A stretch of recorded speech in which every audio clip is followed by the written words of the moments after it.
Bonjour à toute votre fidélité. Nous nous rencontrons tous les dimanches pour parler actualité des constructions. Alors aujourd'hui, nous n'allons pas faire le plan habituel, suivre le plan habituel, où nous faisions un commentaire sur un fait d'actualité nationale, un commentaire sur l'actualité internationale avant de faire un thème de déconstruction. Aujourd'hui, nous allons faire un seul thème de déconstruction parce que justement, il nous permettra d'aborder des questions qui concernent notre pays aussi bien que la question internationale, puisqu'il s'agira de parler de la guerre d'extermination menée par l'armée d'occupation israélienne contre les Palestiniens. Alors pourquoi ce thème? C'est que plusieurs conversations nous ont alertés toute cette semaine quant aux analyses que faisaient certains militants même, certaines personnes, pas forcément militantes, concernant ce conflit-là. D'abord, des militants, somme toute, assez conscients, qui disaient, mais il ne faut surtout pas importer la question israélo-palestinienne dans notre pays. Alors, manifestement, c'est un effet de la propagande qui développe cette thèse-là au niveau français et qui laisserait à croire qu'il ne faut pas s'intéresser parce que les partisans de l'un et de l'autre bord vont s'affronter ici. Donc, il ne faudrait pas importer le conflit israélo-palestinien. Il y en a d'autres qui disent tout simplement, il nous faut rester neutre parce qu'il y a trop de problèmes dans d'autres pays. C'est ces problèmes-là qu'il faut poser à vie chère. Donc, il y a une déconnexion entre les problèmes de notre pays et ce conflit tellement lointain qui finalement ne nous concernerait pas.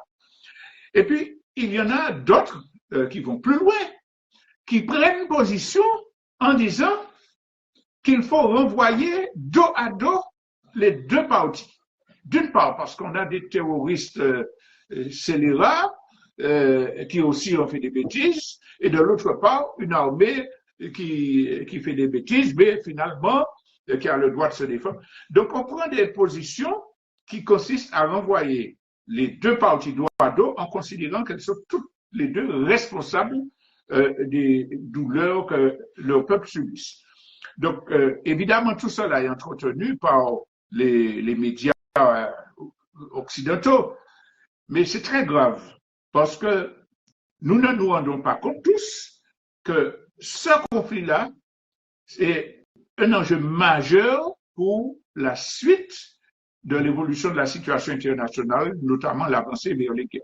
Donc, c'est ce qui nous a conduit à faire ce thème central-là, dans lequel nous allons aborder les incidences pour notre pays, mais évidemment les positionnements idéologiques. Alors, dans cette rubrique-là que nous faisons aujourd'hui, nous souhaitons montrer deux choses. D'abord, que cette guerre concerne profondément notre pays, comme tout le reste du monde, et que de toute façon, nous serons directement affectés par ces conséquences.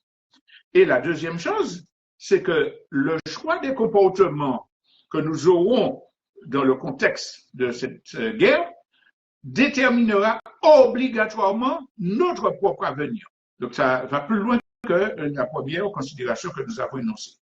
Malheureusement, le positionnement de nombreuses personnes est conditionné par la désinformation et les manipulations orchestrées par les impérialistes occidentaux. Il y a donc lieu de déconstruire la propagande massivement menée par leurs empires médiatiques, parce que cette propagande vise à cacher les véritables enjeux du conflit israélo-palestinien et à fabriquer le consentement de l'opinion. Alors, il y a un premier point de leur narratif que nous allons aborder. Pour eux, tout commence avec une incursion barbare perpétrée par des terroristes du Hamas sur le territoire israélien et dont le seul but était de massacrer des civils innocents simplement parce qu'ils étaient juifs. Et pour bien recueillir l'empathie de tout le monde, on va parler de bébés qui ont été décapités. On saura après que c'est une pure invention du service secret israélien. mais on va beaucoup parler des victimes, systématiquement montrer le découragement, la douleur des parents dont les proches ont été kidnappés, enlevés par le Hamas. On va parler des maisons détruites par un missile. Et un peu comme on l'avait fait pour l'Ukraine, il fallait que tout le monde communie avec la douleur du peuple ukrainien, supposé être une victime de barbares. Là, pour l'Ukraine, c'était des Russes, et ici, c'est le Hamas. Donc, il faut gagner l'empathie avec ces témoignages-là. Et même quand, après, on montre la barbarie, on est obligé de montrer des images qui expriment la barbarie de l'armée d'occupation israélienne, on interviewe avant et après des Palestiniens qui se lamentent sur le terrorisme du Hamas. Et d'ailleurs, le vocabulaire est systématiquement le même de tous les médias, les terroristes du Hamas, l'action criminelle du Hamas, etc. Et puis, justifier donc une empathie globale pour Israël. Alors, le point 2, qui découle de celui dont on vient de parler, c'est qu'Israël a le droit de se défendre.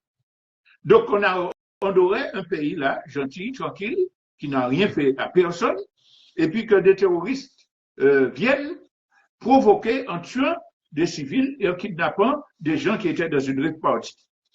Et tous les médias, sans exception, de parler des médias occidentaux, bien sûr, utilisent systématiquement le vocabulaire la guerre Israël-Hamas.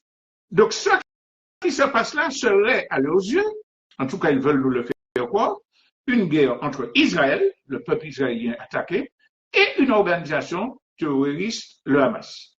C'est le Hamas seul qui existe dans la bande de Gaza. Les Palestiniens sont tous des Hamas. Et donc, il est légitime que Israël puisse se défendre contre le Hamas diabolisé, globalisé, qui est donc tout le peuple palestinien. Israël a le droit de se défendre, de se protéger en massacrant bébés, femmes, enfants, vieillards dans la bande de Gaza, en Cisjordanie et ailleurs. Donc, ça c'est le deuxième point de leur narratif. Israël a le droit de se défendre.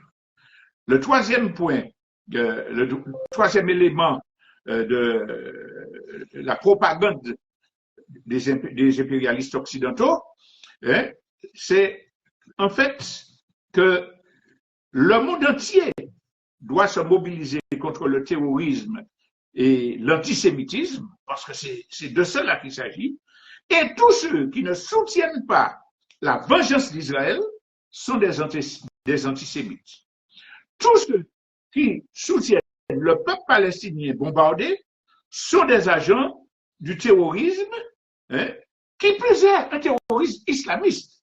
Ce n'est pas n'importe quel terrorisme. Si c'est un terrorisme, on n'aurait pas besoin de massacrer tout le peuple, de dénoncer universellement. Mais comme il s'agit d'un terrorisme islamiste, ça veut dire qu'on continue la diabolisation de l'islam pour justifier la politique occidentale. Eh bien, c'est un cas aggravant. Donc, tous ceux qui disent « je soutiens le peuple palestinien » sont susceptibles d'être condamnés pénalement, leurs manifestations sont interdites et leurs publications sont censurées. Voilà, ça c'est le troisième aspect du narratif. Mais qu'est-ce qui se cache réellement derrière ce rideau de désinformation? Quelle est la vérité historique, la vérité sociologique? Le point 1, que s'acharne à cacher les médias occidentaux, c'est qu'il y a une colonisation sioniste barbare qui dure depuis plus de 70 ans et qui consiste à prendre toutes les terres, à détruire les maisons, à coloniser, à assassiner. Ce n'est pas le 7 octobre qui déclenche la barbarie d'Israël. Sabra Shatila, Jénine, revoyons notre histoire pour voir que systématiquement, il y a des assassinats de masse, des bombardements de civils qui sont perpétrés par l'armée d'occupation israélienne. Donc, s'il y a une incursion du Hamas, une incursion militaire du Hamas, on ne peut pas en parler sans tenir compte de toute cette histoire ininterrompue de crimes israéliens contre la population palestinienne. Et c'est là que ça nous amène au deuxième point de déconstruction. La résistance palestinienne, ce n'est pas le Hamas. Le Hamas qu'il diabolise. C'est l'ensemble du peuple palestinien avec toutes sortes d'organisations pacifistes, non gouvernementales, internationalistes, qui sont en liaison avec des Israéliens qui ne partagent pas la barbarie de leur État. Et le Hamas n'est pas, comme on veut nous obliger à dire, principalement une organisation terroriste islamiste. C'est l'une des organisations armées de la résistance qui, d'ailleurs, on commence à le reconnaître, au départ, est favorisée par l'état d'occupation israélien pour essayer d'empêcher la lutte pacifique, la lutte diplomatique que le peuple palestinien menait en faisant confiance à l'autorité palestinienne, à la communauté internationale. Donc, il fallait décrédibiliser les partisans d'une forme de combat d'autodétermination.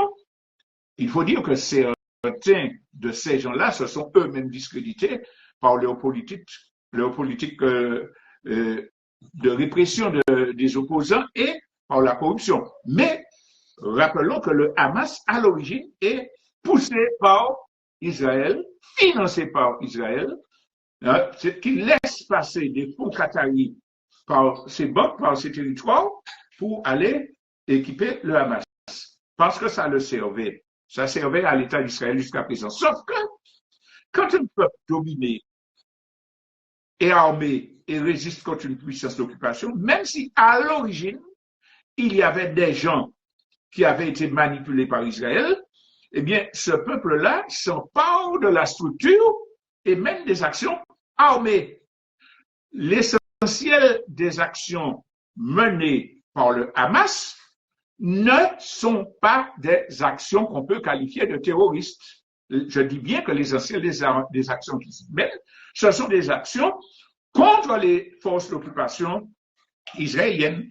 Les roquettes qu'ils balancent sur l'état d'occupation, c'est toujours en réponse à des bombardements, à la situation de pilonnage incessant qui est menée par l'État d'Israël.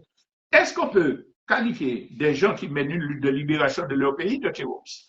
Certaines actions visent des civils, c'est vrai. Acceptons de les qualifier comme actions terroristes. Mais alors, une action terroriste menée le 7 octobre réveille la conscience du monde entier, exige le soutien du monde entier, dénonce tous ceux qui la soutiennent, et puis les actions criminelles menées par l'État d'Israël depuis 70 ans, qui massacrent des civils, des dizaines de milliers de civils ont déjà été tués, décapités, dont des enfants. Il ne faut pas qualifier l'État israélien de terroriste. Si on le fait, eh bien, on est accusé d'antisémitisme. Il est évident que tout cela relève de la propagande de guerre. Et derrière cette colonisation barbare sioniste, il faut voir un plan global des Occidentaux, des impérialistes occidentaux. La création même de l'État d'Israël a été conçue par les forces impérialistes occidentales qui voulaient une tête de pont au milieu du monde arabe, qui voulaient garantir leur domination sur toutes ces régions productrices d'énergie, de pétrole, de gaz, etc., et qui voulaient empêcher que d'autres forces régionales ne s'organisent. C'est ça la création d'Israël. Et il y a une usurpation, une scélératesse fondamentale dans cette création de l'État d'Israël, parce qu'il y avait la Palestine, où vivaient des Palestiniens. On vient dire aux Palestiniens, il y a des malheureux juifs qui ont été persécutés, acceptez qu'ils aient un petit État, et il y aura deux États, le vôtre et le leur, qui pourront se développer harmonieusement dans la région. Sauf que, depuis que cette décision a été imposée au peuple palestinien, l'État palestinien n'a jamais vu le jour, et le petit État d'Israël a conquis toutes les terres palestiniennes autour, le petit coin de bande de Gaza qui restait 2 millions de personnes, tout petit, et puis la Cisjordanie est truffée de colonies illégales.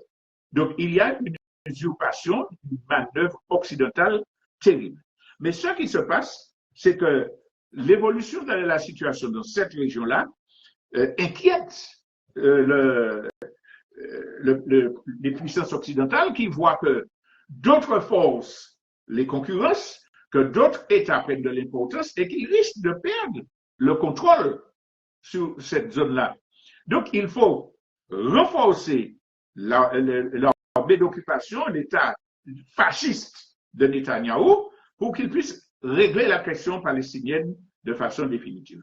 Alors là, on a là cette opération qui est faite depuis le 7 octobre, une occasion qui a été choisie par tout ce bloc-là, y compris ceux qui faisaient semblant de il faut que Israël fasse preuve de mesure, il faut qu'il y ait les deux États, etc. Tous ceux qui soutiennent le camp impérialiste se sont soudés pour dire le moment est venu d'écraser définitivement le peuple palestinien et de donner les coups de franche à Israël. C'est ça qui explique la débauche de propagande et le soutien qui est donné aujourd'hui à l'armée d'occupation israélienne contre la résistance palestinienne. Alors, il faut bien comprendre que ce schéma-là, où on a appelé à notre empathie, où on a désigné des diables et qu'on nous appelle à soutenir des criminels, il n'est pas nouveau. Et ça fait partie de la stratégie globale des impérialistes occidentaux. Mais quand même, revenons en arrière. Rappelons-nous de ce qui s'est passé en Serbie. On a diabolisé Milosevic, on a bombardé, on a écrasé, on a dépecé le pays, en commençant par les médias qu'on a bombardés, les télés, tout ça, pour empêcher qu'il y ait une voix concordante. Et puis, une fois que la Serbie est démantibulée, on est passé à autre chose. Rappelez-vous aussi la Roumanie, Ceausescu, le diable qui a fait des enfants esclaves, des robinets en or, etc., des charniers de Timisoara. On avait appris que c'était des montages, mais on a détruit la Roumanie. Aujourd'hui, on a neutralisé la possibilité que la Roumanie renforce un camp adverse. Et c'est comme ça que ça se passe systématiquement. Je ne vais quand même pas vous faire l'injure de vous dire ce qui s'est fait en Irak et en Libye. Vous vous souvenez, le Satan qui avait des armes qui allaient détruire le monde, armes qui n'ont jamais existé, il a été assassiné avec l'appui déterminant des Occidentaux. C'est les services secrets qui ont dit aux insurgés, voilà, Saddam Hussein va par là, allez le tuer. Et la Libye, le colonel Kadhafi, qui est dictateur, qui faisait des crimes abominables, il fallait aller aider le peuple. On l'a diabolisé. Et beaucoup de gens disaient, le diable Kadhafi, comme on a dit, le diable Saddam. On a tué Kadhafi, on a dépecé son pays, et puis la Libye est dans un état absolument féodal à l'heure actuelle. Mais il faut bien comprendre que c'est une décision des impérialistes occidentaux pour écraser toute forme de contestation et pour essayer de garantir leur puissance contre les puissances rivales. Donc c'est cela qu'il nous faut comprendre à travers la diabolisation du Hamas, de la résistance palestinienne et de tous ceux qui soutiennent ces gens-là. Alors, ce qui amène les forces occidentales à financer massivement Israël, à les armer. Imaginez qu'on nous dit que c'est une guerre d'Israël contre le Hamas, mais que les États-Unis ont déjà dépêché 2 porte-avions, des milliers de soldats pour aller combattre. Imaginez que parallèlement, les États-Unis et Israël aussi bombardent des positions iraniennes en Syrie. Tout ça pour pousser l'Iran à rentrer dans le conflit et généraliser. Alors, beaucoup de journalistes soi-disant experts viennent dire, ouais, il faut éviter la régionalisation du conflit. Mais ils savent très bien que ce que souhaitent les impérialistes occidentaux, c'est précisément la généralisation du conflit. Et ils essaient de faire y rentrer. Mais tout à l'heure, je dirais comment ils vont tomber dans leur propre piège. Alors, ça les amène à armer, à aider militairement, mais ça les amène à faire une débauche de propagande pour couvrir, même pour collaborer avec les crimes contre l'humanité, les crimes de guerre que commet Israël. Israël lâche une bombe sur un hôpital et tu sais 100 personnes, Macron, Biden disent non, vraisemblablement, on pense que c'est une roquette mal dirigée des brigades. C'est indécent. Et on répercute à volonté les propagandes de l'armée israélienne qui bombarde, qui tue des civils. Selon Israël, c'est parce qu'il y avait des gens du Hamas cachés sous l'hôpital. On bombarde des églises, des écoles, des ambulances. Non, mais Israël a le droit de se défendre. Et quand des demandes sont faites à l'ONU pour une enquête indépendante sur le bombardement de l'hôpital, Joe Biden, qui a dit que c'est une roquette, dit non, une enquête sur cette question-là n'est pas opportune. Donc, on sent qu'ils assument une collaboration pour couvrir ces crimes de guerre. Et puis, on a dit qu'ils répètent la propagande de l'armée israélienne. Toutes les mosquées, toutes les écoles, toutes les églises qui sont bombardées, c'est parce qu'il y avait des gens du Hamas cachés dedans. Voilà, c'est ça. Et puis, non, vous voyez la hargne, la scélératesse que les Occidentaux ont manifestée contre le Venezuela, parce que les élections n'étaient pas à leur goût. Ils ont saisi, volé l'eau, saisi, bombardé, etc. Vous imaginez que des gens commettent des crimes de guerre de cette intensité-là, et puis les seules réponses, on appelle à la retenue. On vous demande, s'il vous plaît, de laisser des couloirs humanitaires. Et quand des résolutions sont demandées pour imposer un cessez-le-feu, non. Il faut demander des pauses humanitaires. Le temps que des camions européens et américains ou égyptiens rentrent porter 2 sacs de riz, etc. Et puis après, vous pouvez tuer. Ils refusent de demander un cessez-le-feu, voire de l'imposer. Parce que dans un cas comme ça, la seule chose, vous faites des crimes de guerre, vous faites des crimes contre l'humanité, nous vous ordonnons de cesser ça. Autrement, on saisit vos visas, on bloque votre or, toutes les transactions, etc. Comme ça s'est fait pour des choses beaucoup moins importantes chez tous les ennemis des Occidentaux.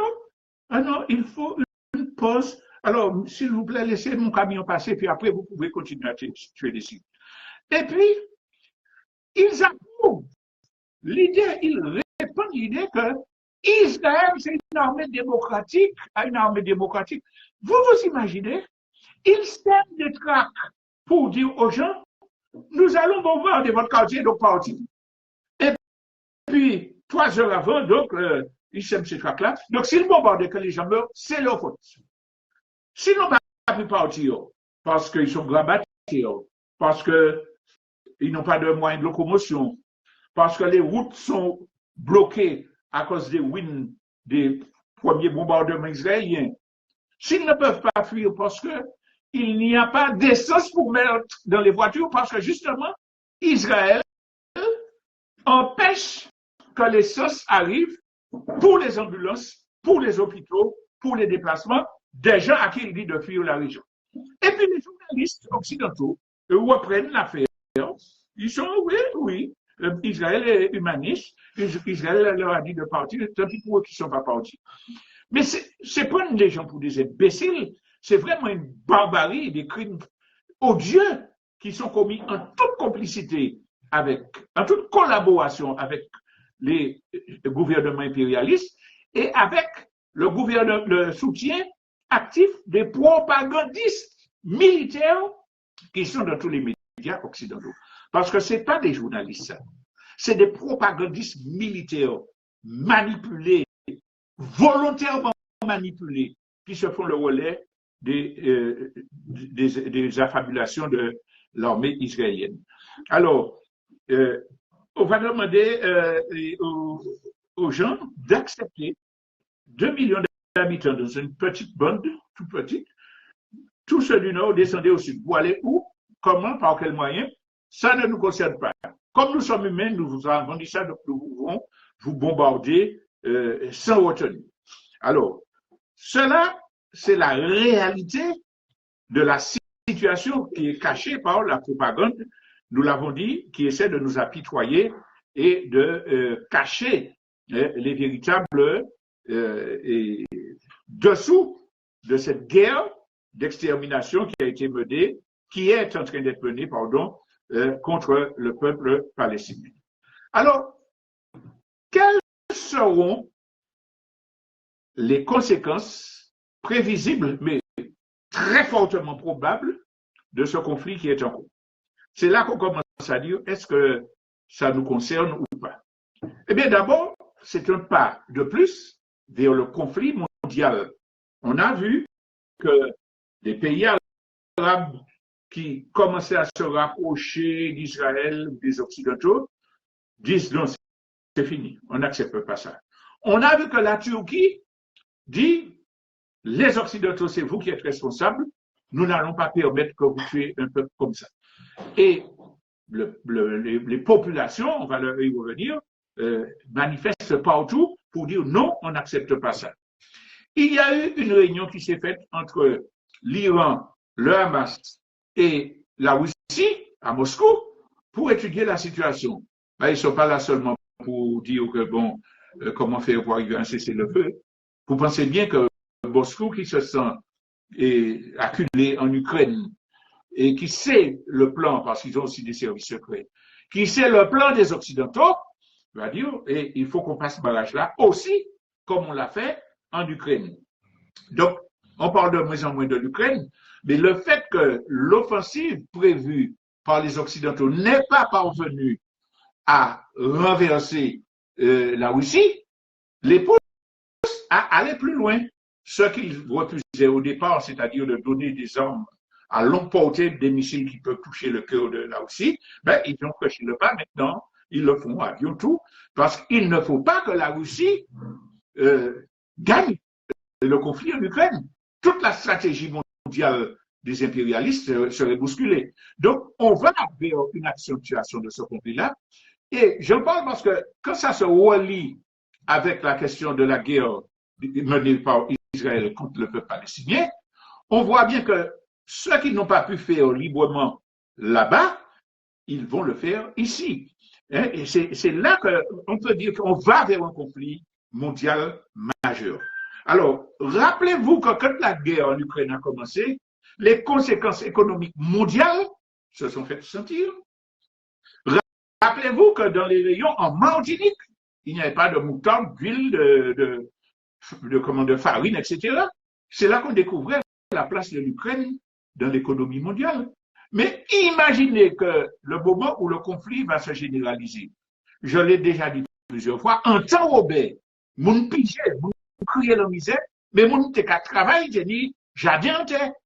Nos peuples ont pu réagir, subsister, créer des choses géniales pour pouvoir, après la guerre, continuer à exister. Mais dans le contexte actuel, si des pénuries mondiales qui se manifestent d'ailleurs sous d'autres questions, médicaments, etc., se généralisent du fait de ce conflit-là qui va nous en rapprocher, eh bien, on peut dire que la Martinique sera directement touchée. Je reviendrai peut-être rapidement sur cette question-là. Mais il y a une deuxième conséquence de ce conflit, c'est la fascisation de tous les pays occidentaux. Je l'avais déjà dit dimanche dernier, je le répète, il y avait eu une préparation au fascisme mondial pendant la période du Covid. Tous les États occidentaux, les autres aussi d'ailleurs, en avaient profité pour restreindre les libertés publiques, assurer leur main mise sur chaque individu, comment dire, résidence à domicile obligatoire, interdiction d'aller sur la plage. Vous pouvez aller jouer à la loto, hein, mais d'accord. Mais tout ce qui était restriction de liberté, interdiction aux scientifiques de dire je ne suis pas d'accord avec les réponses qui sont faites, condamnation des gens à 135 € parce qu'ils refusaient de mettre un masque dans une savane, etc. C'était une préparation. Mais là, on va monter d'un cran. On va prendre le prétexte de la défense des Juifs persécutés pour empêcher à tout le monde de dire le contraire. Je n'ai pas le droit de dire que je soutiens la résistance palestinienne. Je n'ai pas le droit de manifester. Il y a un responsable d'une haute institution scientifique, culturelle internationale qui a fait le malheur de dire oui, je soutiens Israël, mais il ne faut pas que nous tolérions les crimes de guerre d'un côté comme de l'autre. Il a été obligé de démissionner pour ça. Ça veut dire qu'on a un fascisme mondial qui s'estompe et qui, évidemment, va retomber sur nous. Mais dans ce même courant de fascisme, le gouvernement français prend l'occasion pour cadenasser sa population. On dira que ce n'est pas le sujet que j'aborde, mais la multiplication des 49.3, c'était connu, mais c'est la loi qu'ils sont en train de préparer contre les parents d'enfants qui auraient commis des actes délinquants qui seraient fichés. Imaginez qu'ils avaient déjà proposé de chasser des HLM toutes les familles dont un membre serait fiché. Maintenant, ils veulent inscrire dans la loi que des parents peuvent aller en garde à vue, peuvent payer de fortes amendes si un de leurs enfants fait une connerie à l'extérieur. Avant-hier, un enfant de 10 ans publie sur Twitter, je vais faire un attentat. Les parents ont été mis en garde à vue et ils seront poursuivis. Un enfant de 10 ans. Vous savez que des enfants, des ados, par provocation, par jeu, etc., que ça n'a aucune incidence. Mais les parents seront mis en garde à vue. Cette loi-là, qui est une loi fasciste, obligatoirement fasciste, nous rappelle que ces parents-là, nous permet de rappeler que ces parents-là ne peuvent pas éduquer leurs enfants. Parce que les médias bestialisent leur esprit, leurs jeux vidéo leur apprennent à tuer, parce que les parents sont obligés de faire plusieurs travaux, la nuit, etc., ou ne peuvent pas offrir le confort à leurs enfants, parce que l'ultralibéralisme les jette dans la pauvreté, que les parents n'ont pas les moyens d'envoyer leurs enfants dans des associations, dans des banlieues, etc. Alors, si ce n'est pas du fascisme, qu'est-ce que c'est? Donc, mais on profite de la fascisation liée à la situation internationale pour fasciser la société même dans les pays occidentaux, les pays impérialistes occidentaux.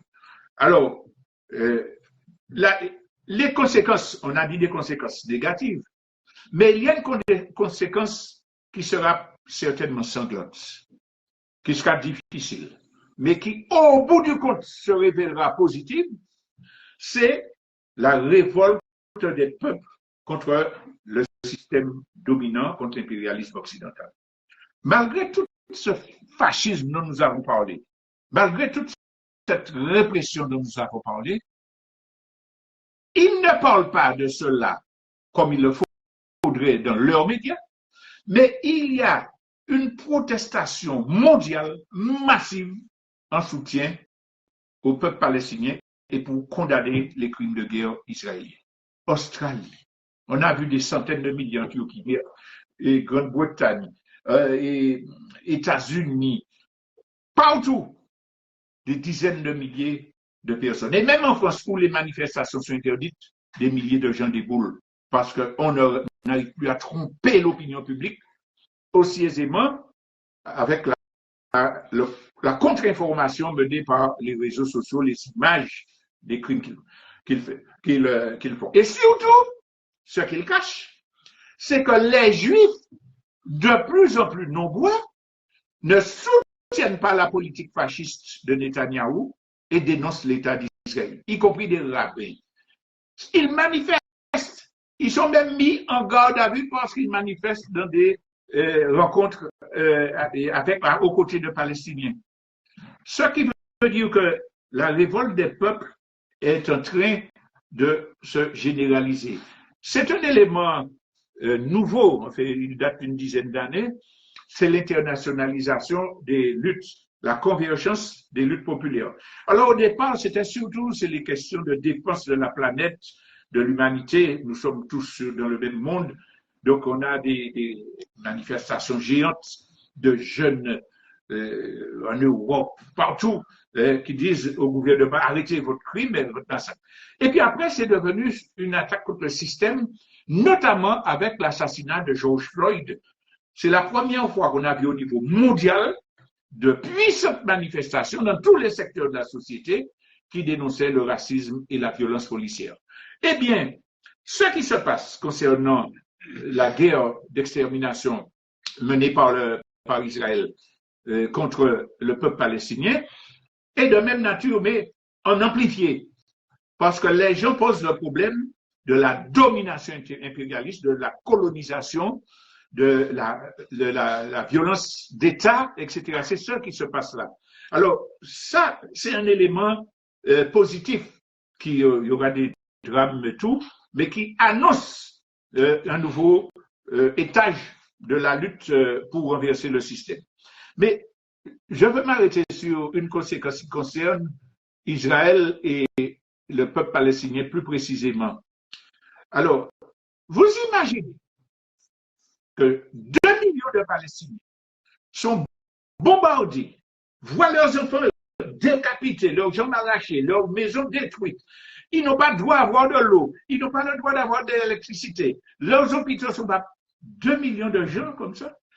C'est la propagande occidentale qui vont écouter pour dire que c'est le Hamas qui est terroriste. Chaque fois qu'Israël, il y a un général d'armée français qui l'a dit d'ailleurs, chaque fois qu'Israël fait un genre d'opération comme ça, le Hamas s'en sort renforcé. Ces 2 millions de personnes-là, ils vont, qu'est-ce qui sera dans leur esprit à partir de demain, à partir d'aujourd'hui? Qu'est-ce qui sera dans leur esprit? Les Israéliens sont des barbares.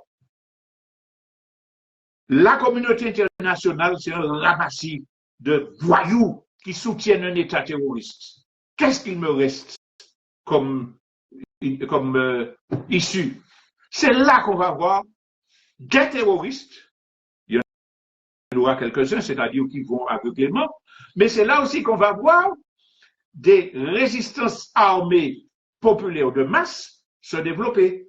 Parce que l'ensemble des Palestiniens voient le soutien qu'ils ont, voient des gens de toute nature, de toute confession qui sont à leur côté.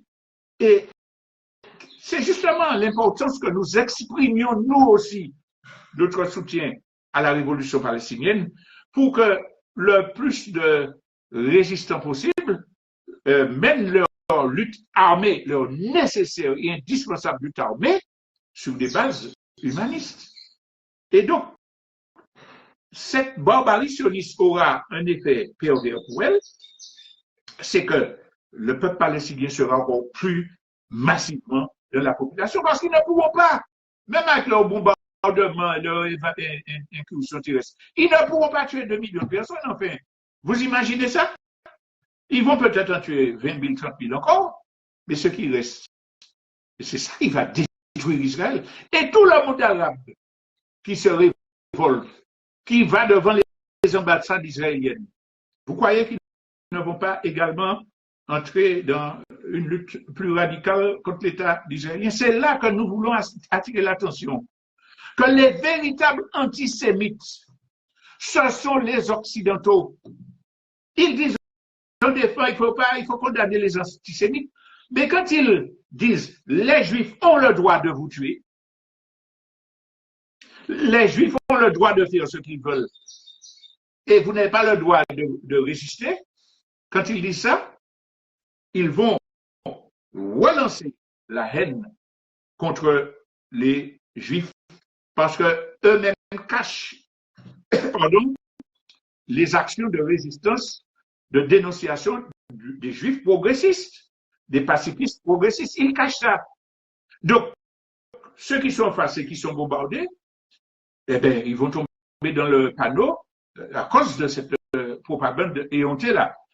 Ça, c'est hélas un danger qu'il nous faudra surmonter.